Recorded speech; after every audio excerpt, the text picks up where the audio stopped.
Seorang pria hitam menghampiri Shiki dengan senyuman di wajahnya. Ia berkata bahwa namanya adalah Saiki Goto. Mereka pernah bertemu saat Shiki masih kecil. Wajahnya terbakar karena sebuah kecelakaan dan beginilah jadinya. Di sini ia merendahkan Shiki dan berkata bahwa Akiha jauh lebih baik darinya. Karena itu, Akiha dipilih sebagai kepala keluarga yang baru. Ia pun berkata bahwa Shiki tak layak kembali ke rumah karena sudah melanggar perintah ayahnya. Shiki pun tak mengelak karena memang kenyataannya begitu. Kemudian ia melihat Kohaku yang tersenyum ke arahnya. Ternyata Kohaku sadar bahwa perkataan Goto membuat Shiki sedih.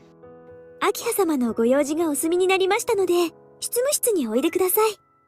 Dengan demikian, Shiki pun pergi ke ruangan Akiha. Dan ternyata sudah ada pelayan lain yang bersamanya. お久しぶりですね、兄さん。 Shiki hanya mengangguk karena ia tak tahu harus menjawab apa. Ia pun menyadari bahwa Akiha sudah tumbuh besar dan sangat cantik. Di sini, Akiha minta maaf karena tak mengabarkan kematian ayah mereka lebih cepat. Dan sekarang hanya mereka berdualah keturunan Tohno yang tersisa. Karena itu, Akiha meminta Shiki kembali untuk melindungi darah keluarga. Ia akan memperlakukan Shiki seperti saudara dan properti keluarga di saat yang sama. どのような経緯であれ、あなたが遠野家の長男だからです。 Shiki bertanya apakah kerabat mereka tak keberatan. Tapi Akiha berkata jangan khawatir, karena aku adalah kepala keluarga. Keputusan di tanganku dan tak ada kerabat yang boleh ikut campur. Bahkan ia sudah mengusir semua kerabat itu karena mereka adalah parasit. Ia pun sudah memecat hampir semua pelayan, dan menyisakan 2 saja.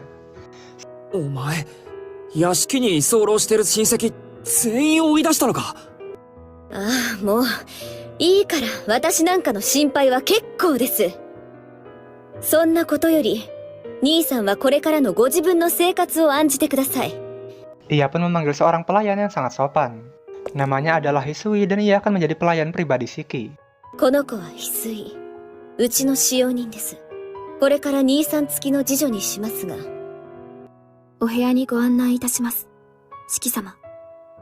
Dengan demikian, mereka pun menyusuri koridor dan sampai di kamar Shiki. Ini adalah kamar yang menjadi kamar Shiki 7 tahun lalu. この屋敷にテレビとか通信回線とかあるの？テレビと通信回線、姉さんの部屋で見かけた記憶がありますから。って、ちょっと待って。姉さんってもしかして琥珀さんのこと？はい。 Awalnya Shiki senang, tapi setelah tahu bahwa TV itu di kamar Kohaku, ia merasa tak enak untuk pergi ke sana hanya untuk melihat TV. Akhirnya, Shiki berkata bahwa ia akan menunggu makan malam, dan Hisui pun keluar dari kamar. Bagaimanakah kelanjutannya?